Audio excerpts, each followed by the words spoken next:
Episode 48 of the Church.digital podcast. Jeff Reed here once again, and I'm excited for this podcast, at least as excited as I can be, considering I am very, very sick. It's been feels like it's been a rough 2020. Just the entire house seems to individually getting sick one after another. But I've had my stretch a little bit this week and been coughing a little bit, actually a lot bit. I may have lost a lung somewhere around this week. So if you do have a spare lung, feel free to hit me up on social media, DeerFedge. I'm on all the platforms, and let me know that you have a spare lung, and we're gonna figure out I can get it because I'm probably gonna need it the rate that I'm going. So, but we have an awesome podcast for you. So here's where we are. We're pausing from technology. We're pausing from church online talk with this podcast in particular because, technology is the means to the end. It's not the end. The end in our situation is gospel, and a lot of the gospel is getting people to understand who they are in Christ. And so to have this conversation, we're going to a technology guy who's kind of being pastoral because, hey, technology guys can be pastoral too, right? Like that's a thing. We talk about that all the time. It's okay for a technology guy to be pastoral. So here on the podcast, we're bringing in a good friend of mine and a guy that I've enjoyed working with in the past. His name is Aaron McClung. He runs a company literally called AM, and they are a digital company. They do a lot of website design, graphic design, branding, marketing, like the whole gamut. And this particular company, like I've worked with a number of church staffing, multiple projects over the years. I consider them friends. I treat them like family. And when I work with them, I treat them like a staff member. They are that closely integrated into my life and my projects. I could not imagine doing church ministry without them. And I honestly don't know that I could give a better testimony to them than that, because this podcast is not about the tech. It is all about the individual.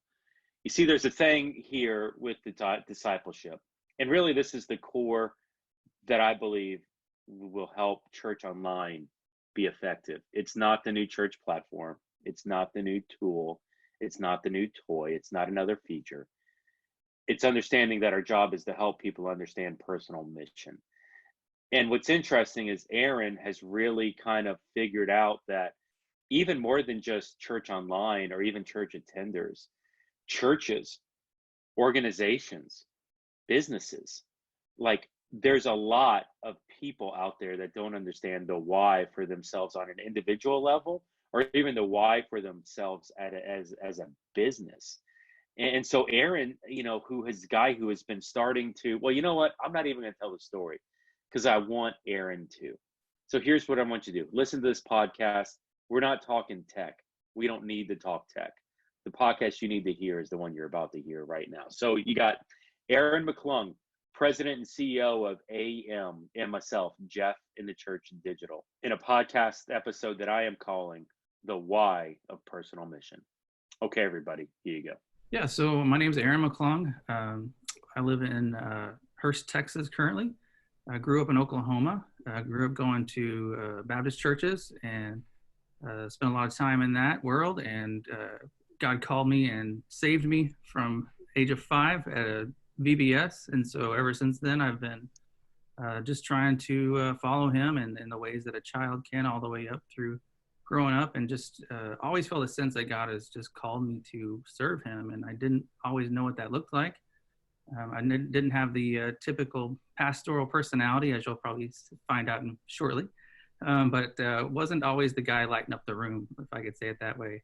But I always felt like really strongly that I wanted to serve the Lord. And so going through college, I decided to, there was a ability in design and graphic design and creativity. And so I felt like that was something I needed to do. And I started to look into that and realize that I was gifted in that and had ability to help people understand concepts visually that are easier said in pictures than in words sometimes. And so as I explored that, I realized that was exactly what I was supposed to be doing, and got through college and went to immediately started working at a church as a graphic designer. And so not long after that, I opened up my own business doing that, helping ministries and churches and businesses as well. Just get the message out with clarity and creatively as possible. And so that's what we've done for now over 20 years. Yeah. So what year did you launch the agency, or what year were you on staff? Kind of like put that in context. Yeah. So in 1998, I started doing 98. freelance work in college for some ministries, worship leaders, things like mostly like CD covers, things like that. It was a lot of that, like Disciple Now curriculum covers, things like that. So yeah, and then I worked at First Baptist Euless from 1999 to 2001 here in the DFW area. So, and then started. That's awesome. Yeah, I was doing 2099. I graduated from college, and right out of college, I started a web design company called eBeliever. And I was actually in Fort Worth. You were on the Dallas side, so we were like literally contemporaries in the same territory. And obviously, AM, you guys have been far more successful than my little business was. But it's just like those days of web design and graphic design, man. Those were rough days. I don't know if you ever gone back like 20 years ago and kind of looked back at the old work, and it was. I mean, I can remember talking to a pastor, and I was, my company, eBeliever, was doing web design for churches. And I distinctly remember this. I was talking with a pastor in Arlington, Texas, and the pastor looked at me. The year was 2000, and he's like, "Why would I pay you money to build me a website when my 10-year-old son can do it for free in Microsoft Front Page?" And I was like, well, if you're happy with what your 10-year-old son can generate in Microsoft Front Page, then you and I really don't need to talk. And but that was, man, like, you remember when like Flash was cool? Like that was, you had to have like that Flash opening, and then you'd have to have the Flash navigation, and like that was like the best thing ever. We've come a long way since then, man. Yeah, things have changed quite a bit. But it was always fun to do the Flash websites. There was just like, as a creative, it was like this open canvas that you could do all this amazing things with, and you had no accountability to whether it had to work on a mobile phone or any of that kind of stuff. So things have definitely changed. But yeah, it's been when it was just the only thing you had to worry about was the desktop experience. There was no mobile phones. There was nothing. It was just give me the desktop. That was easy. Yeah, things have gotten a little more complicated since responsive, and Apple decided to boycott Flash and all that fun stuff. One of the things, and I love AM, and I was talking about this with Aaron off air. Like I've managed to really utilize this company a lot, and I've seen them come into very bad situations where websites were failing and code was crashing left and right, and have really kind of depended on this company to get us out of bad situations. And so as much as I can endorse a company without endorsing, actually it's my podcast, so I can do whatever I want. I really love working with these guys and seeing the heart for ministry that they have, beyond even just the website. It's more of, they really have a heart for doing what's best for the ministry, the church, the experience that at least in the context of me, that I've ever worked with them on.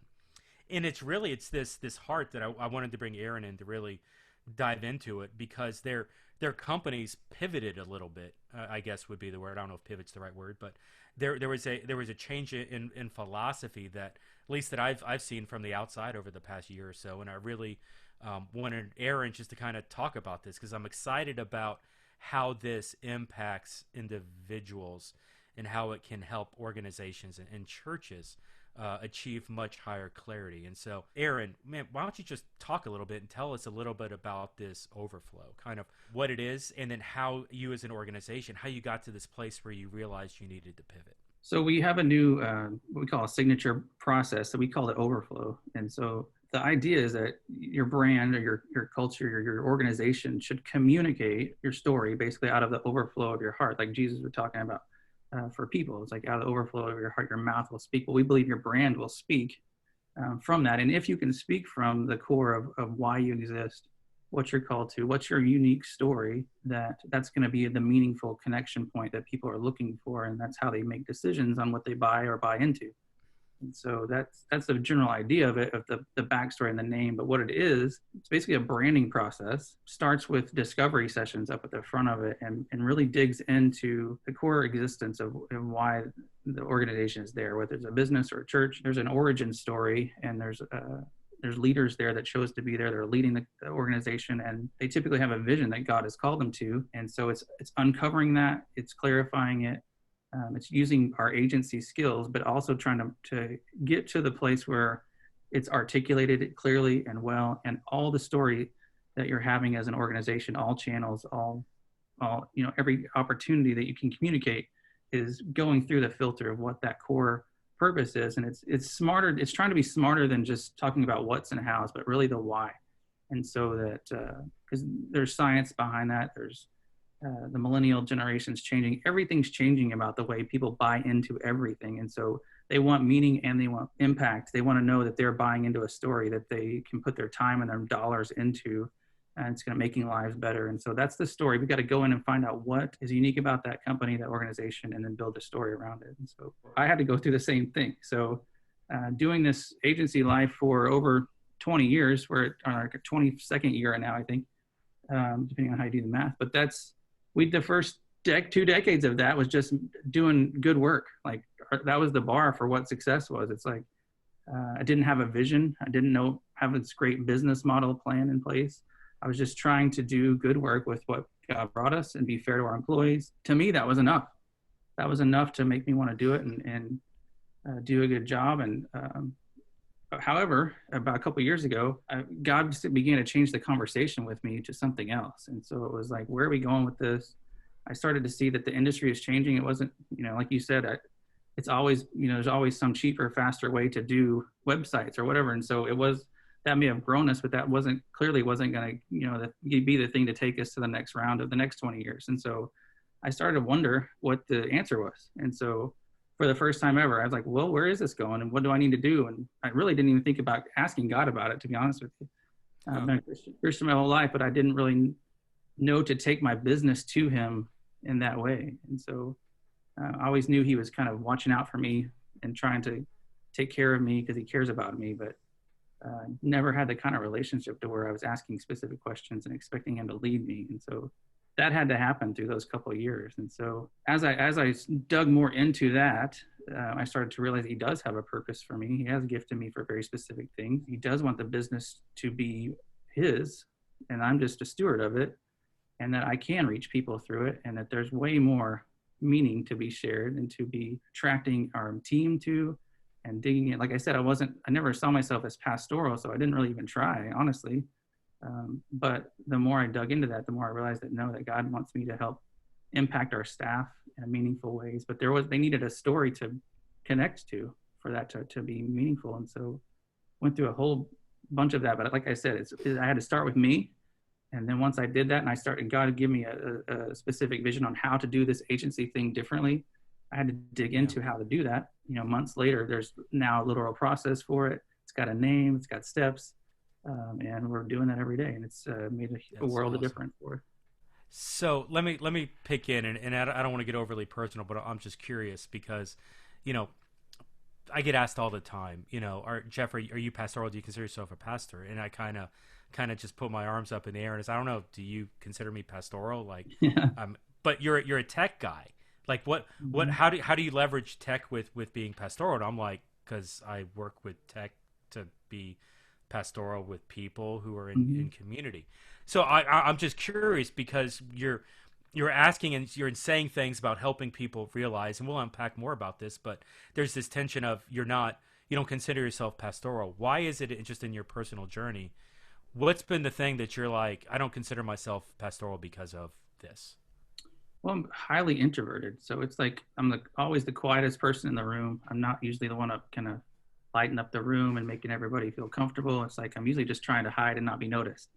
And so, but here I am running a business with 20 plus employees, and they're all looking to me for vision, and they want to be inspired to work. And they should be, and they should show up to work every day with something where they know that a life is being changed, and they need to know how they're doing that, because that's what we're designed to do. We're designed to connect with others, because that's what the imprint of God in us is, that's what he does. And so that meaning that we're all looking for, they're looking for it from their workplace. And that's something that's changing, I think. And so I didn't recognize that I guess, you go through spiritual gifts tests, you do things like that, try to figure out, God, I know you've got a ministry purpose for me. I know the general callings of making disciples and helping other people, it applies to me, but, how do I do it? And so how do I do it at work? How do I shepherd this team? And I never realized that I could do that. And so the more I've gotten to understand myself and do self-assessments, do things like that, the more I've tried new things, the more confident I get. And now I do realize I can impact people. And it's just like a different world here in our company. Even just in our company, it's just like we now have processes where everyone in the company understands what their purpose is, like literal processes. And so that's changed everything for us, helping people, feel valued. So. Yeah, I think defining the why, it was funny, you made an off comment about blaming the millennials, or maybe you just said because of the millennials. I would kind of blame them a little bit. But honestly, like for me, and I'm 42, and I've had this conversation in context of the podcast as well.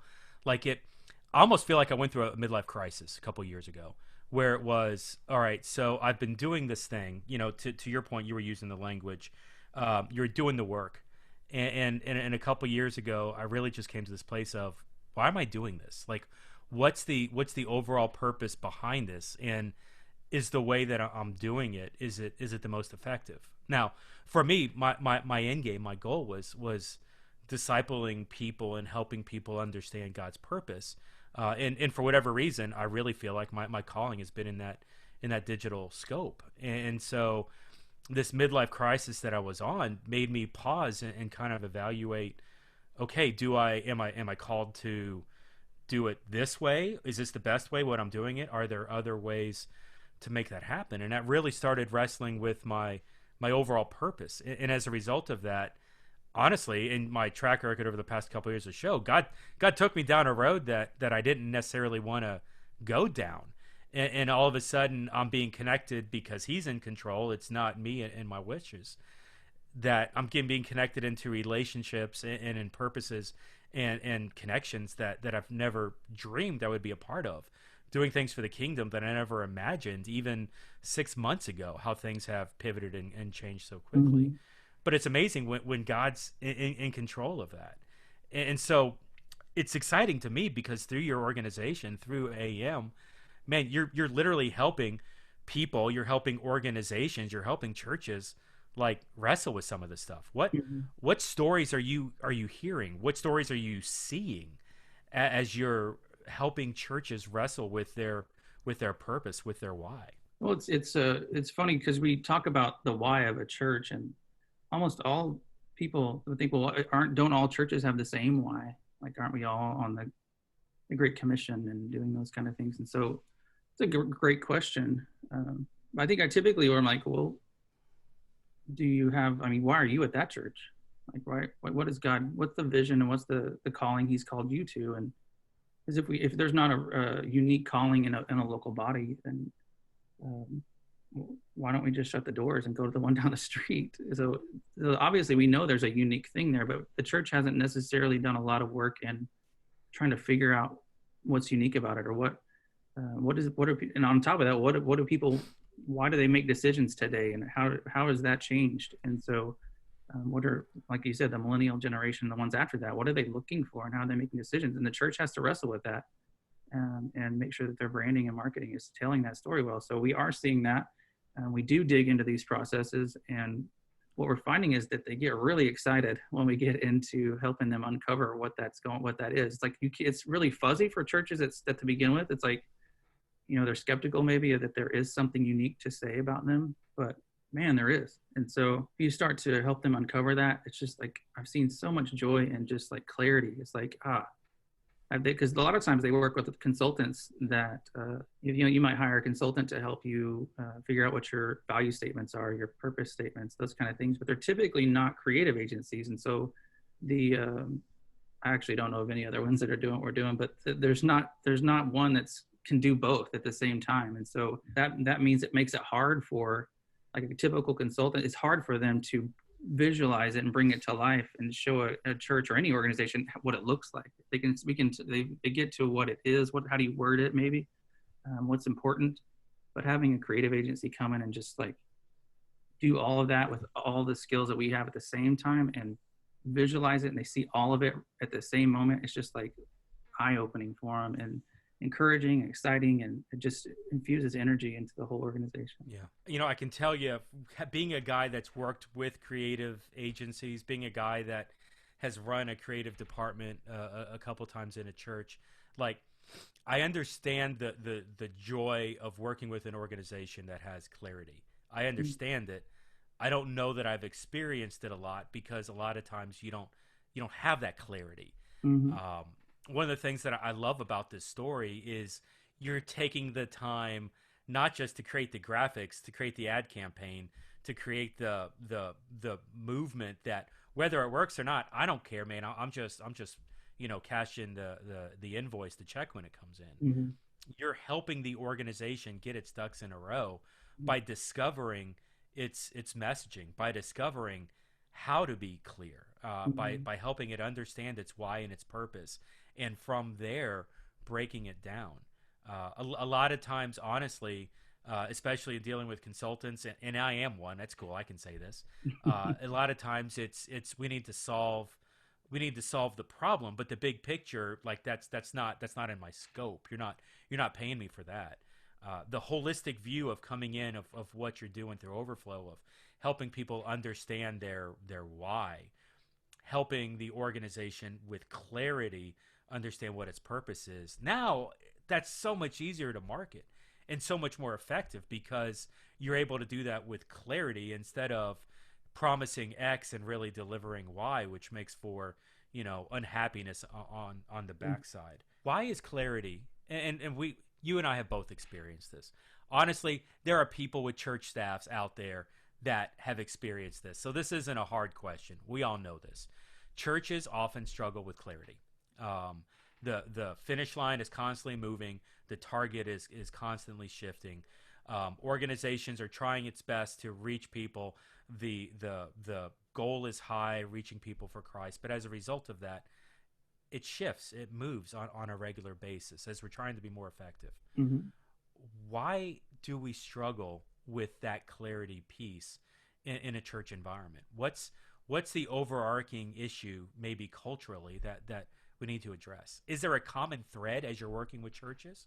What are you exploring? What are you seeing?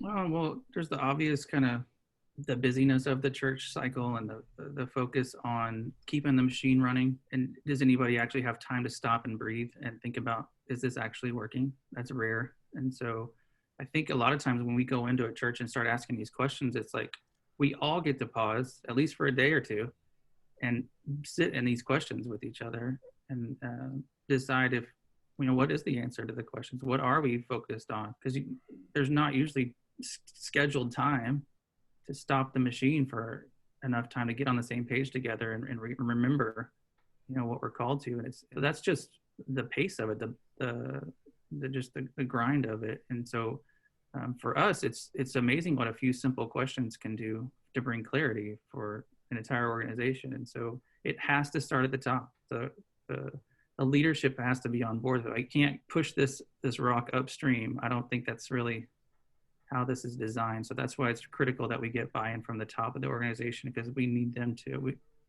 We don't know how long we're going to be involved, right? We have to give tools and give clarity and ability to articulate, but it has to be from the pulpit to the email to everything, and in between of every channel, it's got to be lined up if it's going to work the way we want. And that the clarity is all about focus. Like if you can get your purpose figured out and you can get your why cleaned up, then it's like providing you a filter for staying, keeping from getting distracted all the time with all the stuff. And so if you can define that and say, okay, this is why we're here. This is what this church is called to. This is maybe our 3-year plan, our 1-year plan, whatever.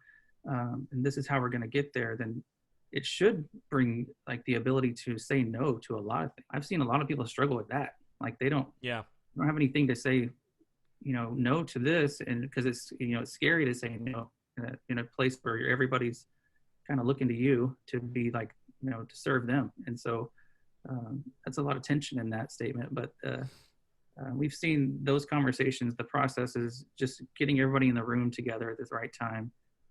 God can show up and get some things off their chest that they just haven't had the ability to do. And so, yeah, it is hard organizationally to say no. Especially the cause is great to the Romans. I'm a Roman. To the Jew, to a Greek, I'm a Greek. And so we have that. But the larger purpose is that if we're everything to everyone, then from a messaging standpoint, we're really nothing to no one, and we lose the overarching purpose of the organization. And somehow by simplifying it down, we find that we're more organizationally structured. There's clearer purpose behind it. We're more structured towards achieving that goal. But what's interesting is when an individual church plays its part, what it really does, I believe, is it opens up for other churches to play their part. That's right. Rather than, hey, I live in Miami. Arguably, Miami has 98% lostness. Like their stats are, even if you were to assume the best stat, it's still like 85% lossless. Like it's crazy how little church has a purpose here. And for any one organization to say, I want to be a part of reaching the millions of people, like I'm going to tackle it all, it's ridiculous. There's no way to. We have to organizationally work together towards doing that. And churches often struggle with that because of, for whatever reason, they want to own the larger piece instead of realizing that maybe it's more effective for us to own a smaller piece of that. That's right. One of the things that you stated on your website, and I really want to unpack this because you are a self-diagnosed introvert. I am a self-diagnosed introvert as well. People are like, well, Jeff, you're so extroverted. No, my extrovertedness is my defense mechanism that covers up how actually introverted I am. And even having conversations like this on Zoom are just exploding my brain right now. So, but you said something on the website that I'll get your take on this because this is good. His business is relationships. His being God. God's business is relationships. God is after a relationship. How does that imply and fit into like what you're doing through Overflow? How does that relationship component come into play at 2020? Well, that's typically a conversation I'm having with business owners. They tend to think of their business as a separate thing from their faith. And so my desire to tell that to them, and this would apply to church leaders as well, but the idea is that it's not your business, right? It's God's. And just like you have to get saved, your business sometimes going to have to get saved too. And so give it to him, let him run it, just like your life. All the stuff we hear in sermons about transferring ownership of who we are and what our dreams are applies to business leaders too, and applies to their business. And so if you let God run your business, then it's about him, it's his vision, and his vision we know is going to be about other people. And so his business is relationships. That's the business he's building is the kingdom. And so to use your business, if you're going to give it to him, then your business then becomes all about relationships too. And so most business owners are trying to survive. They're trying to get the bottom line built up. I guess you could argue that the churches maybe are focused on outcomes as well. But basically, if you're going to give your business to him and let him run it, then you're going to have to remember that the thing you're growing is other people. And so how do you do that through your business? So that's the idea there. So, I'm listening to the guys, E.O. Fire, Gary Vaynerchuk. I'm listening to some of these business guys, and they, from a digital standpoint, they challenge me. And sometimes, honestly, I look outside of the church world to be challenged to find some digital guidance and direction of what the future is. And it's interesting me to kind of filter that through a spiritual lens. But you're asking secular businesses, you're asking business owners to really like release the business to God. And so like let's just be very practical at that point, because somebody out there is like, wait, what? You want me to do what with my business? That's that's separate from my 1 hour on Sunday when I attend church over here. Mm-hmm. So explain to me what it is and why I should give up my business, my workplace. Why that's God's business. What does that even look like? I can tell you practically what it looks like for me and how we talk about it with our business owners. So, like I said earlier, like I ran the business for 20 years separately in my head, trying to be obedient to general things, the general callings of God. Through some mentoring and some discipleship in this area by other Christian business leaders, they kind of enlightened me of that the Bible has much to say about business, has much to say about running a business. Where does vision come from? What does God want for my life? Well, if my life is mostly spent at work, time-wise, math-wise, then that's got to line up too, right? Then this idea of that he can run it better than I can, because I spent 20 years doing well and probably too comfortable staying where I was, and then trying to figure out what's next. I don't have this entrepreneurial thing that I see in a lot of business owners, and so I need like God to say what's next. And so if I believe that he cares about me and this business is just a vehicle for our relationship, that's what changed my perspective. It's like he wants to guide me, and he knows my heart is in the business and my time. And it says, where our treasure is, which is where our heart is. And so if he wants to reach me, it's probably going to likely be through the business. And so why not trust him with it and to let him lead it? And then I start to do that, and I start asking specific questions that I never asked before, practically. Like, okay, God, what is the vision for my business? Is it yours? Have we made that clear? Are we good? Have I turned this over to you? And you start to pray through that, and God begins to speak, because God is always speaking. You look for confirmations through Scripture, through others, through the Holy Spirit. You're asking God specific questions, like, God, what's the vision? Okay, I'm waiting, and then I'm getting answers. And so, and you get more confident the more you do that. And before you know it, you're asking God, should I hire this person? Should I take this step? Is this what you want the business to do? Is this how you want to use this money? If it's your business, I'm stewarding it, then I must hear from you. And so before I know it, my dependence on God and my relationship with him is so different and so improved. And it's like night and day from the first 20 years. And so it's just like, and it's working, because apparently God knows what's going on. And so that's the crazy practical side of it. There's a spiritual side, there's a tactical side of it, but they are both a chase to the Father. That's what they are. As much as I can give him leadership and ownership of the business, then I've just been blown away by it. And my relationship with him is truly that walking in the cool of the day kind of thing that he was after the whole time. And so I pulled up a stat as you were talking, and this is Lifeway research. This is 2019. Okay. This is last year. They ran a research. We'll link to it in the show notes so you guys have it. 51% of people who are Christians, spiritual matters do not tend to come up as a normal part of my daily conversations with other Christians. Mm. So the majority of people, it's 51%. It's not existing. One out of two. That's not even like, to the point of I'm willing to give up my business. It's almost to the level of, like I'm not even talking about God outside of the 1 hour on Sunday. Mm-hmm. And so like what you're describing is really going to be a foreign concept to people, where there's this I'm presenting, people define worship as the literal 20-minute block of musical noise that comes off of the stage for that 1 hour on Sunday. Scripture tells us that we're present our bodies as a living sacrifice, holy and cleansing to God. This is our spiritual act of worship, and it's more than just the low rumblings of that bass guitar coming through the subs, which is so glorious to hear. But it's really more of who we are as a Christian and what our life entails entirely. And so you're dropping this knowledge on some people, and it's probably, exploding some brains a little bit, which is awesome. I love the little emoji of the exploding head guy. What are people's responses when you talk through this? Are they appreciative? Are they pushing away? Like, what's the range of emotions people are hearing as you're kind of coaching them through this idea of giving of their business, of all they are, to God, and letting God be central of their work, their home, their family, everything?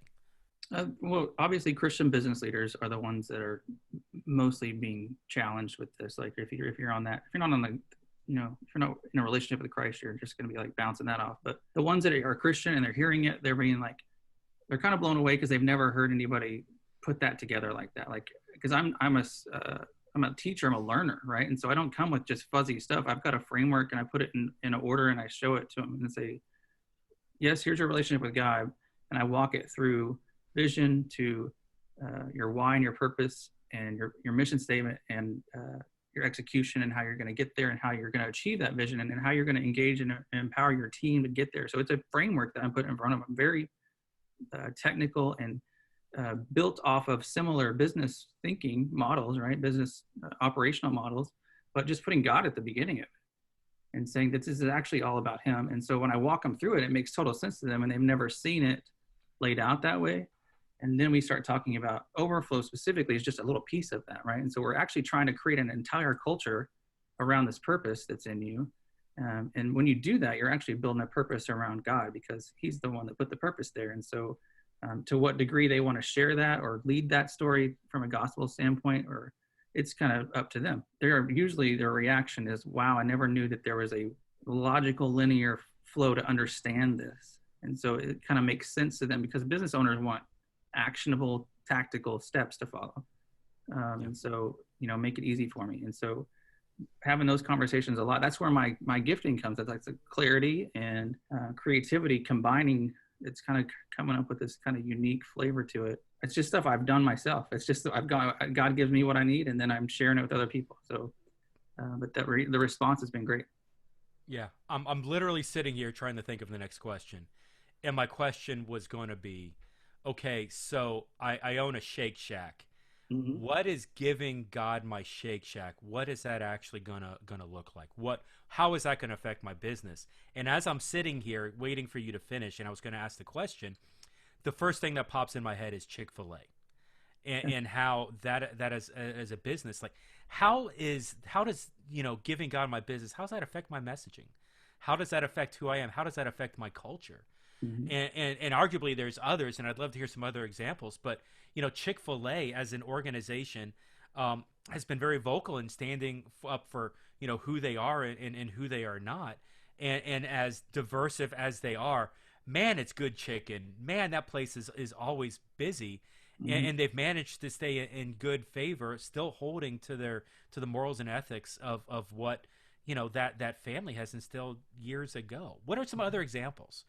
Shake Shack's a bad example, but what else you got? Okay, well, I'll give you some of our client examples. So there's one client that's an egg roll manufacturer, faith-based company. It's a second generation, 30-year-plus egg roll manufacturer here in DFW. We have these conversations like, okay, let's figure out why you do this. And so we dig into that.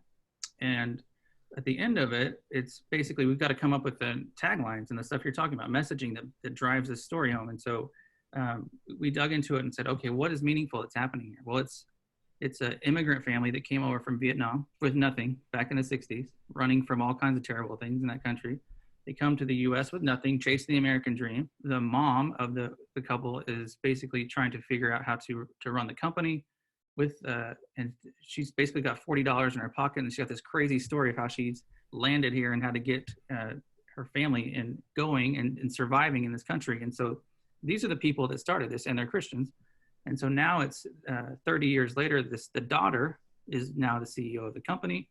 And we basically have a minority-owned, faith-based, women-led company. And so you can see I'm already got things that are starting to pop of what I can drive a meaningful story around.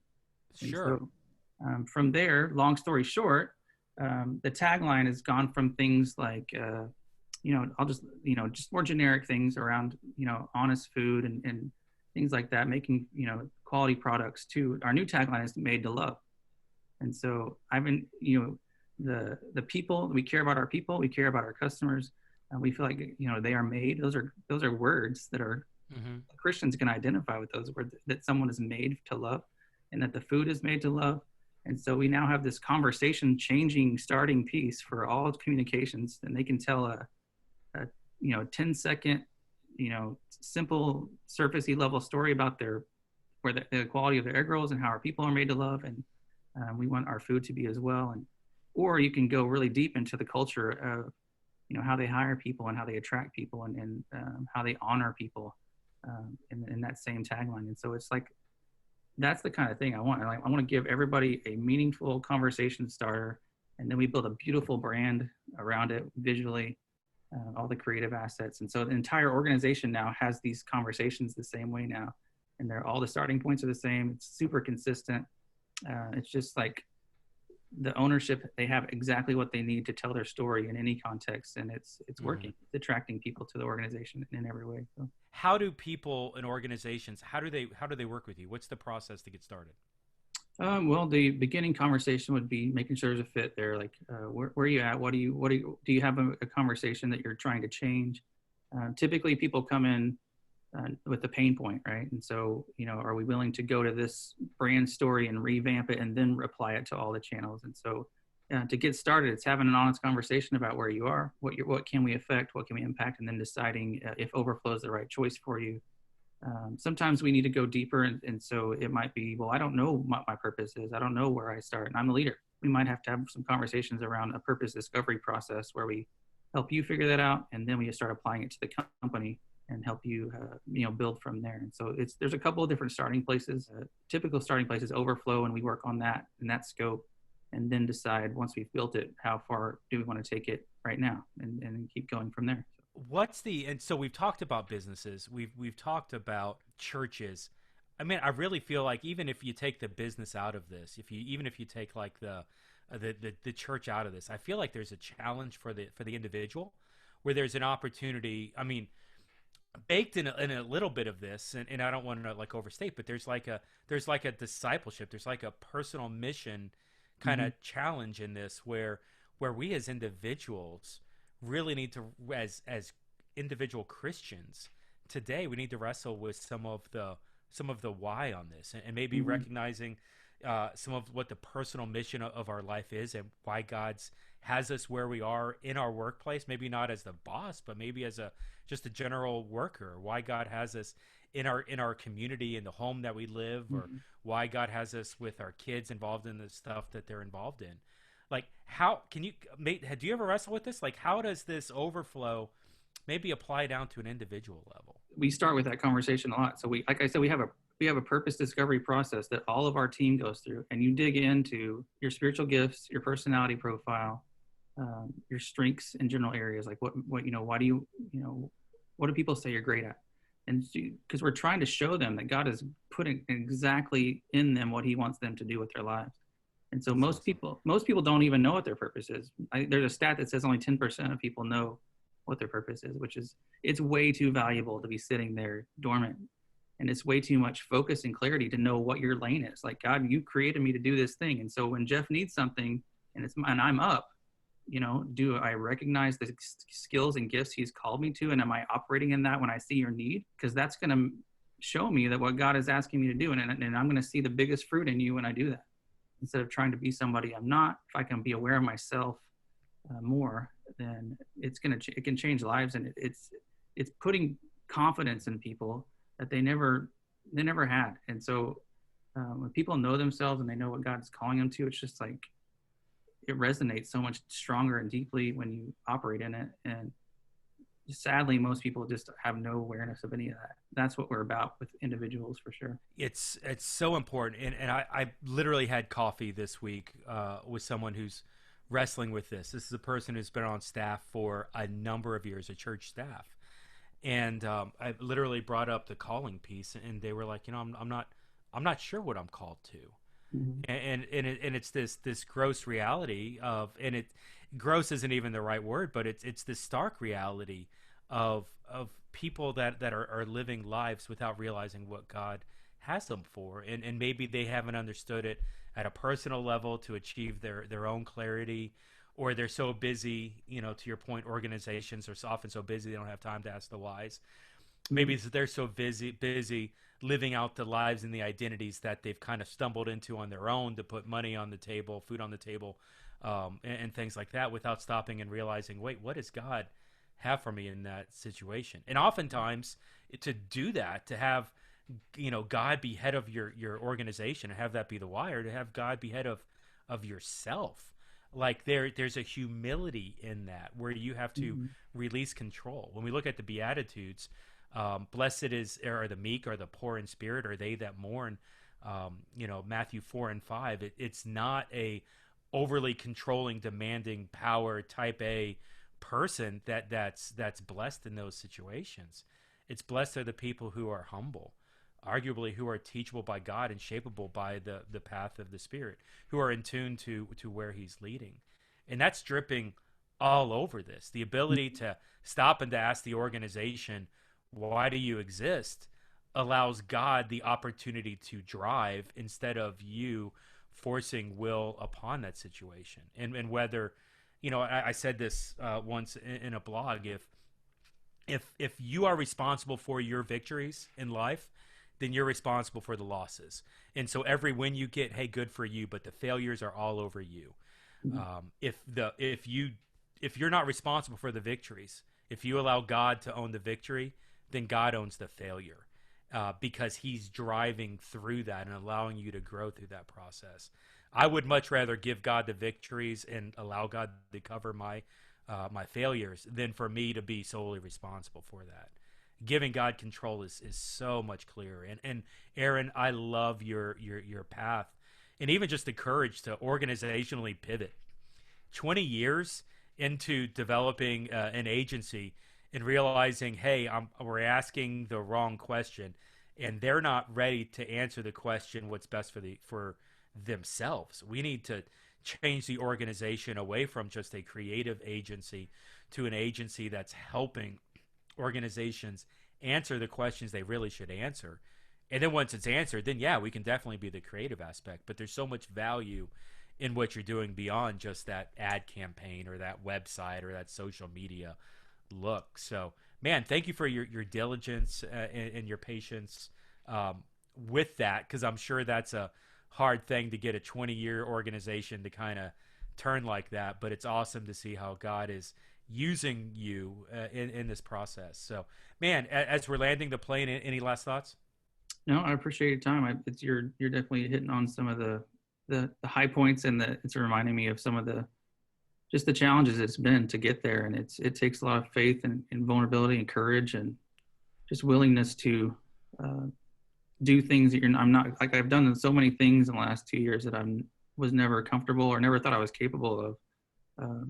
But it's been completely praying through it, asking God to, I'm going to trust you, that I know you're bringing these opportunities, and I think this is going to work. And then you start to build on it, and it keeps working. And then it's like, yes, this is God, and it is working, and it's changing lives. And I'm just excited to be part of it at this point. So the thing I love about this entirely is that you have literally put yourself through the same test, and you've redefined yourself through this why that you are asking other people to go through. And you yourselves are a living testimony of how you've gone through this process. So, man, thank you for being just diligent and faithful in that. And we're going to be looking excitedly to see how God continues to do things through AM Agency. So, hey, we're going to wrap right here. This has been a great podcast. Looking forward to what's next. For Aaron, this is Jeff with the Church Digital. We'll see you next time here on the podcast. Y'all have a good day.